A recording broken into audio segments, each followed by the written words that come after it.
চলে আসলাম অধিবাসের দিনের ভিডিও নিয়ে। এটা ছিল 14 এপ্রিল রাতের ভিডিও। আমি বোন আর দিদি অপেক্ষা করছিলাম দল ঢুকবে বলে। দেখো দল আসা স্টার্ট হয়ে গেল, ওই যে দূরে দেখতে পাচ্ছ, আমি দেখাচ্ছি। এটা হচ্ছে প্রথম দল, যেটা বেড়াবেড়িয়া থেকে এসছিল। আগের ভিডিওতেও বলেছি যে অনেকগুলো দলের আয়োজন করা হয়েছিল। তোমরা পুরো ভিডিওটা দেখে জানাবে যে টোটাল কটা দল ঢুকলো। আমি সব কটা দিতে পারিনি, কারণ সব কটা দিলে ভিডিও অনেক বড় হয়ে যাবে, 7-8টা দলের ভিডিও দিতে গেলে। আর যেহেতু এগুলোকে আর পার্টে ভাগ করলাম না, তোমরা এগুলো তার পার্টে কি ভাগ করবো, এরকম অনেক লোকেরই আয়োজন ছিল এখানে।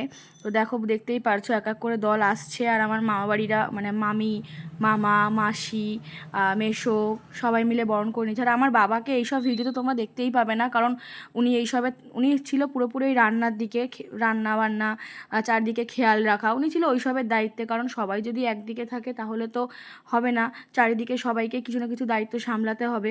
আর আমার মামিদের তো চারিদিকে দায়িত্ব, দেখতেই পারছো। যতগুলো দল এসছে সবাইকে আমার মামা, মামি, মাসি, মেসো সবাই মিলে প্রণাম করে এগিয়ে এনে বরণ করে নিচ্ছে। এদিকে আমার মামিরা পা ধুইয়ে দিচ্ছে। আর এই দলটা আমাদের সুভাষনগরেরই দল। তো দেখো, আমার খুব ভালো লাগলো, ওদের এই ব্যাপারটা ইউনিক লাগলো। ওরা সবাই বসে কি সুন্দর লাইন বাই লাইন ডাঙ্কা বাজাচ্ছিল, খুব সুন্দর লাগলো এই জিনিসটা আমার, ওই জন্য আমি একটু ক্যাপচার করলাম। তো দেখো, এটা হচ্ছে আমাদের পাড়ার দল, বেসিক্যালি আমরা যে পাড়ায় থাকি সেই পাড়ার দল। যেহেতু ওই দাদু, মানে আমাদের গুরুদেব খুব অসুস্থ, তো ওনার জায়গায় আর একজন দলপতি হয়ে এসেছেন। তো দেখো, এদিকে মাতাম দেওয়া হচ্ছে, ডাঙ্কা বাজানো হচ্ছে চারিদিকে, অনেক লোক, সেটাই আমি দেখাচ্ছিলাম, কারণ ওদিকে দাঁড়িয়ে ভিডিও করা যাচ্ছিল না, সবাই ডাঙ্কা বাজাচ্ছিল। তাই আমি একটু এই সাইডে এসে করলাম। তারপর একটা দাদু আমার কাছে জল চাইছিল, দেখলাম দিদি এই ভিডিওটা করেছে।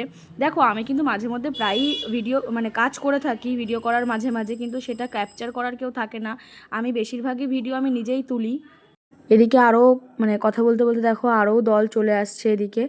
আর একে একে সবাই মিলে বরণ করে নিচ্ছে। আমার মাসি এই যে প্রণাম করছে, বড় মামা, এটা হচ্ছে আমার বড় মামা, এই যে ব্লু কালারের গেঞ্জি পরা। এদিকে আমার মেজো মামি, মামি এদিকে মালা টালা পরিয়ে বরণ করে নিচ্ছে।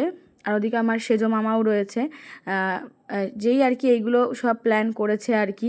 আর সবাই তো আছেই, দেখতেই পারছো। আমাদের মামা বাড়িতে তো আগেও বলেছি অনেক মেম্বার। এই পুচকেটাকে তো না দেখালে নয়, ওকে তো সরানোই যাচ্ছিল না। দেখো কি সুন্দর একা একা দাঁড়িয়ে দাঁড়িয়ে ডাঙ্কা বাজাচ্ছিল। এদিকে ওয়েদারটা একটু হালকা খারাপ হয়ে আসছিল, বৃষ্টি হয়নি, খুব জোরে জোরে হাওয়া বইছিল, তার জন্য আর কোনো অসুবিধা হয়নি। তখনই আর একটা দল ঢুকে যায়। তো তাকেও যেরকম নিয়ম অনুযায়ী পাটা ধুইয়ে বরণ টরণ করে তাদের দলকেও আস্তে আস্তে ভেতরে প্রবেশ করানো হয়। তো এত লোকজন হয়ে গেছে না ভেতরে, তো আমি আর ভেতরে যেতে পারিনি, আমি বাইরেই ছিলাম। এদিকে আমাদের পুচকেটাকে দেখো, আমার মেশো কত সুন্দর নিয়ে খেলাধুলা করছে, ওকে ঘাড়ে উঠিয়ে চারিদিকটা দেখাচ্ছে। এইগুলো যেহেতু ও ছোট, আগে দেখেনি, তো অবাক নজরে চারিদিকে দেখছে। দেখো কাকে থেকে হাসছে, দেখো ওর মাকে দেখে, ওর মাও ভিডিও করছে, কারণ ও এত সুন্দর আনন্দ পাচ্ছে। আসার পরে সবাইকে ফার্স্ট ফার্স্ট চিনতে পারছিল না। তারপরে মেসোর কোলে খেলা করার পরে, আনন্দ করার পরে, আবার আমার ছোটো মামা, এটা হচ্ছে আমার ছোটো মামা, আমার ছোটো মামার কোলে উঠে সবাইকে দেখছে। ওর মার দিকেই নজর। এবার আমি বলছি, এই আমার দিকে তাকা, তারপরে আমার ক্যামেরার দিকে তাকিয়ে রয়েছে, দেখো যে আমি কি করছে, চারিদিকে এত লোক তো ও একটু অবাক নজরে দেখছে, কারণ প্রথমবার, বোঝোই তো।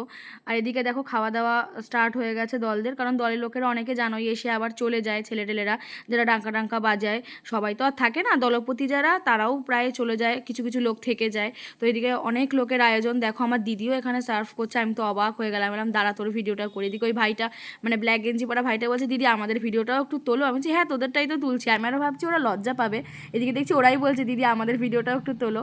তারপরে এখন বাজে রাত 12টা, আমি, দিদি, বৌদি আর মোনা দেখো আমাদের বাড়ির উদ্দেশ্যে রওনা দিচ্ছি। তো চলো, নেক্সট ভিডিওতে দেখা হবে।